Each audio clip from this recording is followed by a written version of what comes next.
everybody. So it's been a couple days since we've looked into this here, Sherlock Holmes.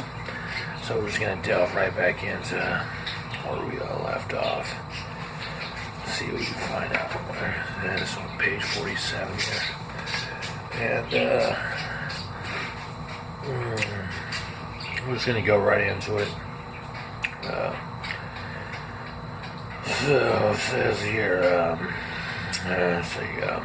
so it says here, there's a query was going on there. So he says, why, indeed, you seem most fortunate in having an employee who comes under the full market price. It is not a common experience among employers in this age. I don't know that your assistant is not as remarkable as your advertisement. Oh, he has his faults too, said Mr. Wilson. Never was such a fellow for photography, snapping away with every camera he ought to be, improving his mind, and then driving into the cellar like a rabbit into a hole to develop the pictures. That was his main fault. But on the whole, he's a good worker. There's no vice in him.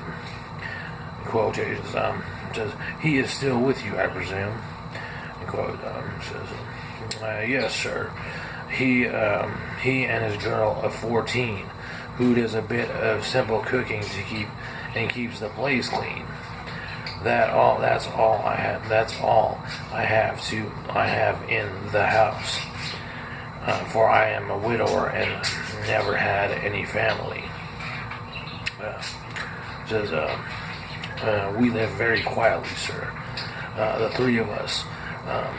And we keep a roof over our heads and pay our debts, if nothing more.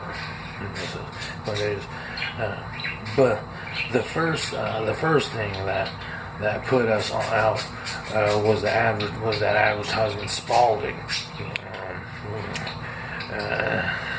He came down into the office just this day, 8 weeks, and that very paper in his hand, and he says, in quotations, I wish to the Lord, Mr. Wilson, that I was a red-headed man. Why is that, I ask?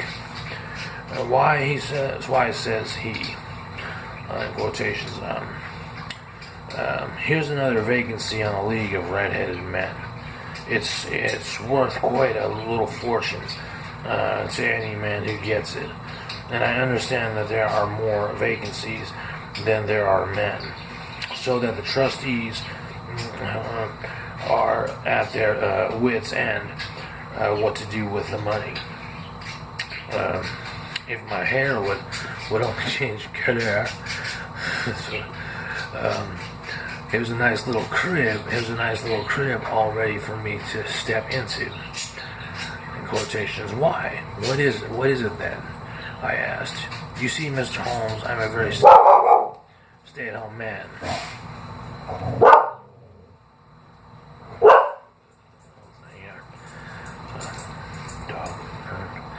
Very stay-at-home man.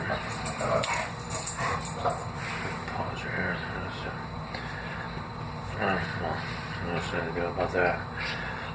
I'm a very stay-at-home man, and as my business came to me instead of my having to go to it, I was often weeks on end without putting my foot over the doormat. In that way, I didn't know much of what was going on outside, and I was always glad of a bit of news. There's those quotations. Have you never heard of the League of Red-Headed Men? He asked. He asked with his eyes open. Quoted, never. Why, I wonder at that, if you are eligible yourself for one of the vacancies. It says here, quotations, and what are they worth? I asked. Quotations, merely a couple hundred a year, but the work is slight and it needs not to interfere with much of one's other occupations. Well, can you easily think that made me a prick up my ears for the business has not been over good for some years, and an extra couple of hundred would have been very handy. Handy. Quotations. Tell me all about it, I said. Well, he said, showing me on his advertisement, you can see for yourself that the league had a vacancy, and there is an address where you should apply for particulars. As for I can make out, the league was founded by an American millionaire, Ezekiel Hopkins, who was very peculiar in his ways. He himself redheaded, and had a great sympathy for all redheaded men. So when he died, it was found that he had left an enormous fortune in the hands of trustees, with instructions to apply in the interest to providing the ease of easy births to men whose hair was that color. For all I hear, and it is splendid pay and very little to do.